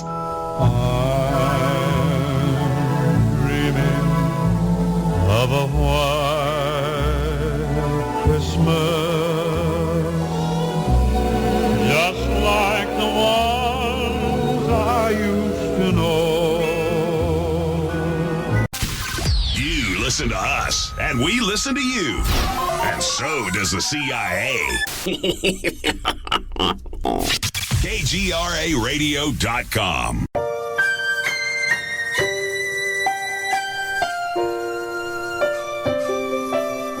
Hey guys, welcome back to SkyTer Radio. This is Mark, and with Amanda and Daryl. I want to just quickly mention Libertas in chat had asked if I had seen this ISS video. I did see it, and I just don't remember what it was about it that you wanted me to look at. I'm sorry. And Jacob asked, do we know how close the December 20th asteroid is going to get to Earth? I don't know either about this near-Earth object. Daryl, do you know? Comet Borisov? It's not going to be close. I saw some new Hubble images of it just yesterday, I think. It is small, and it's still very far away. I want to say they said something like 297 million kilometers when it's closest to Earth. Yeah. So, that's... what is that? That's 180 million miles. It's not going to be close to us. Yeah, and at all. Yeah, thanks, Daryl. And I think that Comet Borisov is the first true interstellar comet. But you know what? The truth is, all the Kuiper Belt objects, too, in our solar system are probably capable of doing cometary things. Because they're going to have a liberal coating of many different types of ices, which we've talked about before on SkyTer Radio. And these are going to be, they're going to be heated up when these things get near the sun, if they ever do. And they're going to outgas. They're going to come off the comet, and they'll make comet tails and so forth, ion tail and dust tail. Why not? So perhaps comets are nothing more than Kuiper Belt objects that make it into the inner solar system in general. I mean, that's generally what people think, and there's an Oort cloud too, which is beyond that. It's all very interesting. I think we know so little about our own solar system, it's crazy, and we want to go to the stars. We got a long way to go, I did want to answer one question. I think there was one in during the break. Ronald had asked, if we were to put the entire solar system in a living room, then what does it look like? How far away are things? Do we ever see the planets? Well, sure. If we put the entire solar system in a living room, we know that Pluto is going to be at one end and the sun will be at the other. And in between, you have the planets at various distances, and that's true. But you want to know something? At that scale, the distance to Alpha Centauri, the nearest star system, is still 26 miles away. 26 miles. Oh, and let's add in the distance to the edge of the known universe. The distance to the edge of the known universe, when you have a solar system fitting in a 20-foot living room, the distance to the known universe's edge is 52,412 miles. So now you see just how big it is. Now you see our task. Now you see what's difficult. Amanda, do we have other questions? We do. A little update from Lib with the ISS video. A craft appeared in it. Oh, I know the video now. Yes. Oh, thank you, Lib. Thank you for that. Okay. There was an ISS video that made the rounds that was actually people saying, look, you can see something going behind the ISS or going behind these objects on the ISS. And I asked a hard question. I think even on that video, I asked a really hard question. I said, hey, you're doing this with a low-light camera. Guess what else shows up with low-light cameras? Lights on the Earth. And I said, what if those are just lights on the Earth? They're moving at about the speed that lights would pass by when seen from a video camera on the ISS. They look at like they're moving at exactly that right speed. So why didn't anyone critically think and say, are these just lights down on the ground? It's a low light camera. You have to consider that's a possibility. So until I hear more about that, I do think that that's just as good an explanation as any other. I love the concept of UFOs. I believe they're here. I'm one of those guys. Sorry. And I'm an astronomer. Hey, look at me. You know, I do believe this stuff because I know the math and I know the sensible science that says that this could be happening to us. And you're also the chief video and photo analyst for MUFON. So yes, you have that's true. But maybe a keener eye than the average viewer. And tools. Yeah, I have tools that might help. Experience too. Yeah. Incidentally, for those of you watching and in the KGRA DB as well as listening on KGRA Radio, if you would like to talk to us, give us a call at 85-KGRA Live. Now, if you want those numbers like I would, it's 855-472-5483. 855-472-5483. And I see we already have a caller on the air here. Let me just bring him on in. So hold on, folks. Hello, you're on the air. This is Mark. Who's this? Hey, Mark. How you doing? And hello to Amanda and Daryl. And thank you, Bill. Hi, Ronald. Hello, Ronald. Hello, Ronald. So I had a question about the scaled down models, like you might see. You might get them like from National Geographic, I think. So yeah, you know, it stands on a pedestal and they got the solar system going around in a circle, you know, on a motor sometimes. And that's not really to scale, though, is it? No, it's not. Okay. Not even. It's just what you're talking about is probably called an orrery. O-R-R-E-R-Y, orrery. It's like a model of the solar system. It's clockwork. It sits there and spins around. And, you know, Jupiter takes 12 times as long to go around the sun once as the Earth does. But no, that is not even the scale. Not even close. That is just an example of what we know the solar system to be, the design of that, but not the size, obviously, from what Mark's been talking about. So thank you, Mark, for this great show, and it's a lot of fun tonight. A lot of things going on here with the different rooms, chat rooms open and everything. It's a little bit different tonight, different things, but it's actually pretty fun. I hope you're enjoying the sky, courtesy of our Bill Skywatcher. Oh, yeah. Yeah, and thank you for Bill to be able to share the sky and share the live show. And for those that don't know where that is, it's on the KGRA DB YouTube channel, KGRA DB. Yep.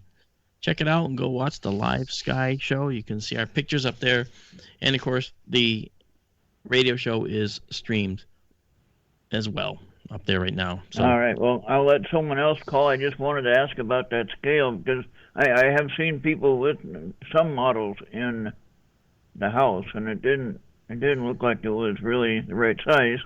And then with your math and what you're talking about, there's no way that it could fit in the living room. It wouldn't really. Yeah, but that's okay. Daryl answered that exactly. The way I think is the right answer. So I think that he's got it covered for you, man. Well, you have to consider. I mean, such things.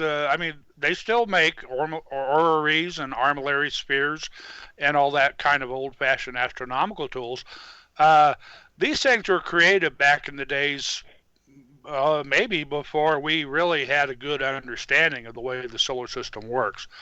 They could watch Jupiter, they could watch the planets and see Jupiter takes 12 years to orbit the sun.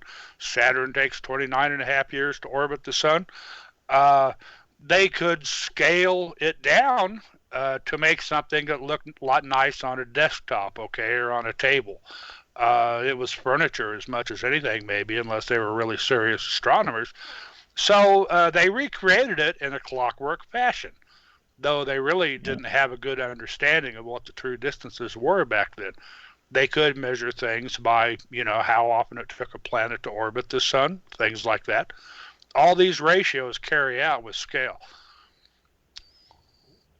So, okay, what is the size of the sun disk as far as miles is concerned? In real life? Yeah. It's about 865,000 miles across, a little bit higher, a little bit low. So then the scale to that is set. That's how our whole solar system is set. And if you scale it down to a 0.05, you said, or 0.05?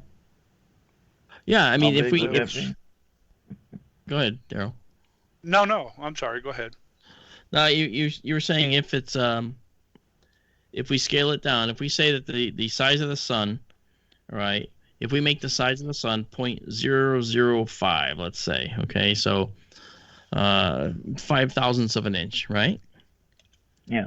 Then that puts all the planets within. Let's see, Pluto would be 1.76 feet from that sun, but that's again 5/1000ths of an inch size of the sun, which was normally 865,000 miles. Alpha Centauri is still 2.3 miles away at that scale. Wow. See what I mean? You're just not going to get walking distance to the nearest star, man. I don't care what you do, unless you actually make the sun different. I was actually, and maybe I'll do like, I'll work out, if the sun was the size of a hydrogen atom, what would we get? Or the size of a large molecule, or what would we get? And we're talking about, then we can actually bring these concepts together a little better. You know what I mean? Wow. All right. Well, thank you very much. And go ahead, Daryl. Well, I could add too, if you like hiking and such, there are a number of scale models of the solar system around the world.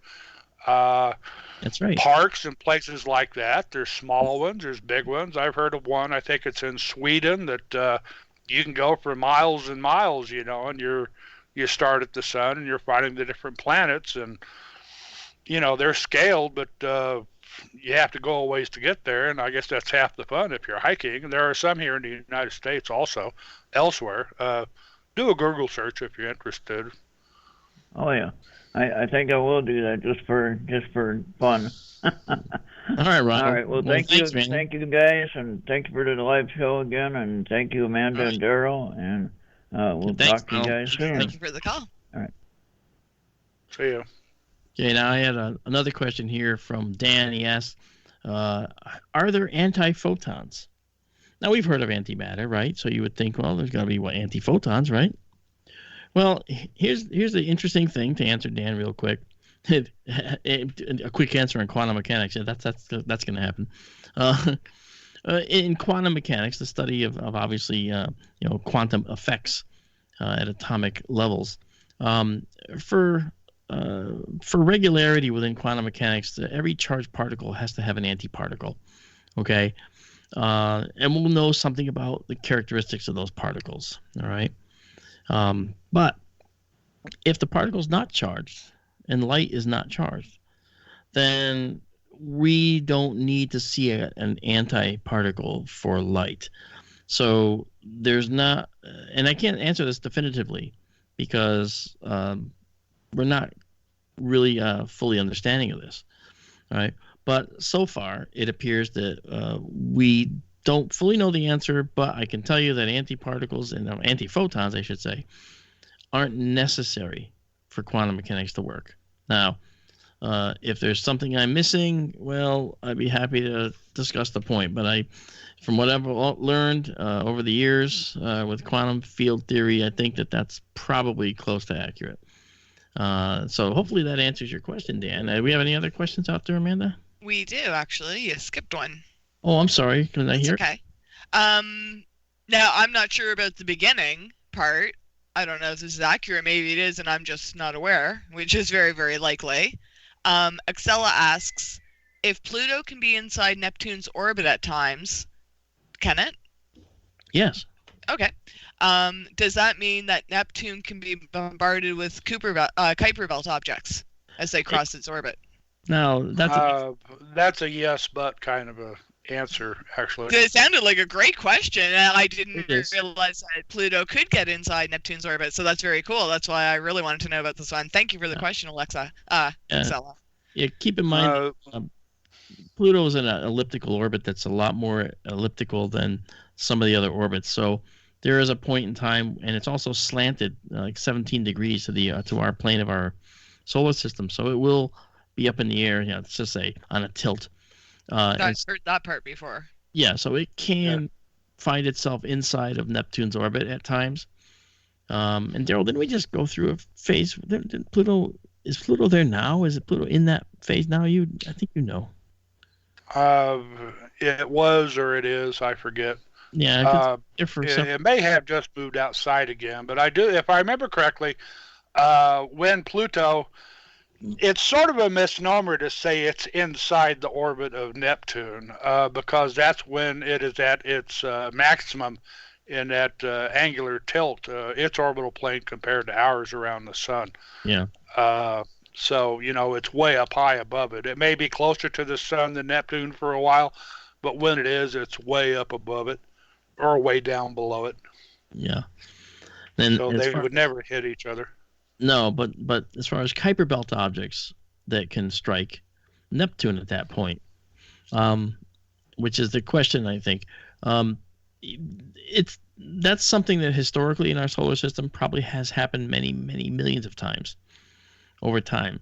In fact, Jupiter, Saturn, Uranus, and Neptune have swept the outer solar system clear of the majority of these objects over their tenure as the shepherds of the outer solar system. And the Kuiper Belt objects that do collide with each other out in the Kuiper Belt and then slow down and then take up an eccentric orbit that brings them in here, then they can become several different types of objects based on whether they get near the sun. Maybe they become comets. Maybe they can become some of these well-known peculiar Kuiper Belt objects that seem to be on weird trajectories that come into the solar system. And perhaps they could also be ejected from the solar system by these collisions that they get pulled to the sun and go ving right around the sun and leave and never come back. So that's a possibility as well. So there's a lot going on in that outer solar system, but it all happens at the speed of slow. Okay? It's all at the speed of slow. Nothing happens quickly. Nothing, in our solar system. Yes, if you actually, if you want to see how long it would take for an asteroid to destroy the planet, there's this feeling that the asteroid that struck the Earth struck like pow, boom, and it was done. Well, that's actually not exactly how it happened. Yes, it did strike, but it had to come through the atmosphere. It did burn up as it was coming in, and a lot of it did burn away or ablate away, as we say. That's the word.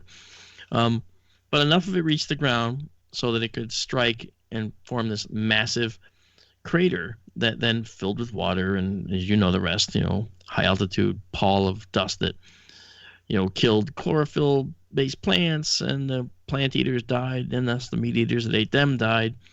And it was a slow process. It didn't happen overnight. Only the dinosaurs that were right in the immediate area were killed immediately. But it's a speed of slow in the universe. So I think that one of the things that we want to talk about is whether or not we, as a species, are going to be able to get off the Earth before something comes in to destroy the Earth. And this takes us to another potential thread where we talk about the fact that, in the universe, I theorize anyway, a number of us do, that there are other civilizations out there.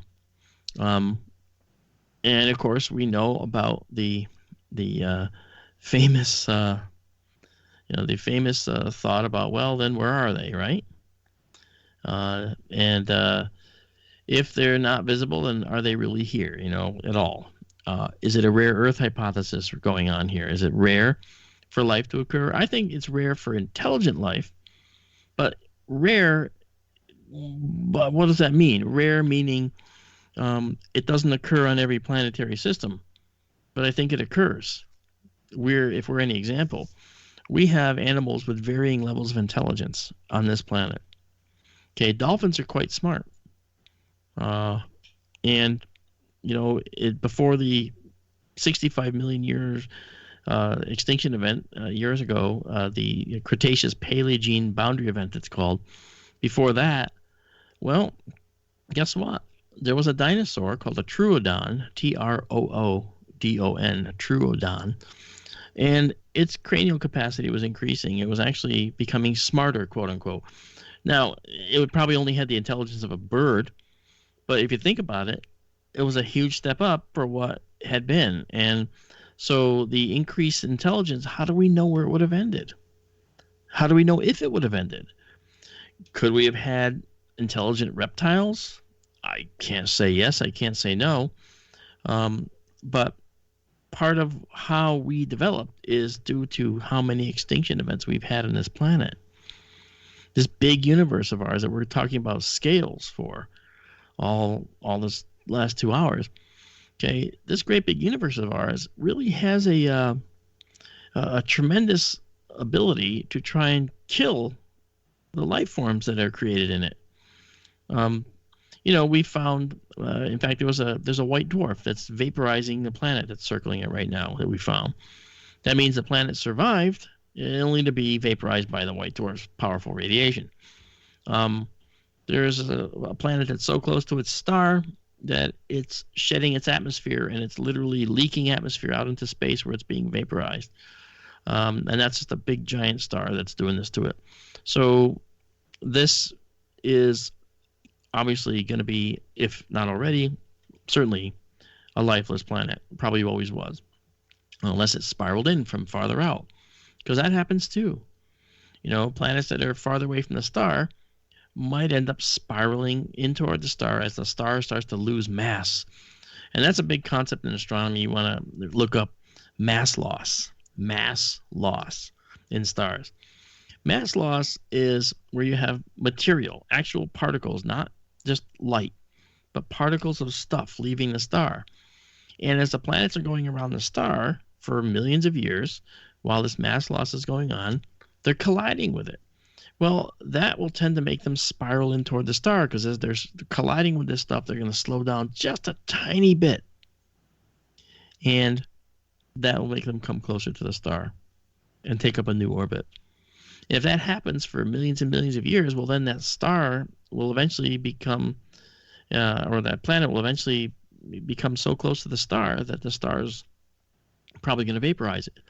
And that's something that we know can happen. So, and we're witnessing it out there already. The James Webb Space Telescope that we talked about at the top of the show, JWST is going to see some of these things in action. I mean, we are in for a whole new world, folks, a whole new world. And I am so excited. I know Daryl's excited too, but he says he'll believe it when he sees it. But guess what? When it's up there, he's going to believe it. Don't worry. I'll make sure. Right, Daryl? Probably. Probably. Maybe. Yeah. Well, I look very much forward to, the Webb's success. The Spitzer's done some great infrared astronomy, and that's right. I mean, this is going to be another quantum leap if the Webb gets going. That's right, because the Spitzer was only a 2.8 foot diameter mirror, right? Yep. And something like that. Less than 3 feet in diameter. This mirror was. Wow. And now it's done some amazing things. Yeah, James Webb's what, 26 feet diameter, and that's going to be a huge change. We're going to see so much more. And we can teach you about Dawes limits and all and also the limitations of optics and so forth. But suffice it to say that the James Webb Telescope is going to really give us a tremendous set of views. If you want to learn more about James Webb, you can look it up online. I also encourage you to go out to Amazon and get The Populated Universe. That's a book that I just finished, and it's up there. It's full of color photos. The captions on each photo are very descriptive and tell you things that are important. Okay, and we talk about the life on Earth, where it comes from, and how we look at the Earth to understand off Earth, to understand elsewhere. We look at our solar system to understand how other solar systems might be put together. And when we look at the tenacity of life here on this planet, it gives us clues as to why we are not alone. And I think very highly of the people that will go out on a limb and say, I don't think we're alone. Well, this book is going to give you some armament. You're going to go out and say, I don't think we're alone. I don't believe that we're the only ones out there. And that's what everybody says. But now, if you get the populated universe, you can say, and here's why. And you can give them factual, scientific reasoning behind the thought. This is a new step. I don't think people have gone down this path before. They like to muse about being alone and why we're not alone. And I have always done so. But I really felt something was missing. And there was a little bit of the science to make sure that people understood why you feel you're not alone. Well, now you can have an intelligent argument. I'm afraid that's all we have for this week, guys. I hope you enjoyed the show. I had a lot of fun this evening, didn't you, Amanda? Daryl? I really did. Yeah. I think this adds a whole new dimension to things. It does. I know I had my back to the camera the whole time. I'm going to get a whole other setup. But you can see my setup here. This is the Sky Tour Livestream Observatory control room anyway. But I really enjoy being here. And we're going to be here for a little while after the show's over to talk to you if you want to ask any questions or just hang out for a while. We'll hang out here with you. So officially, for the KGRA listening audience, this is Mark D'Antonio. I'm here with Amanda Kern and Daryl Mason. And we're going to say goodnight to you now. And we will see you next week. And remember, keep looking up, folks.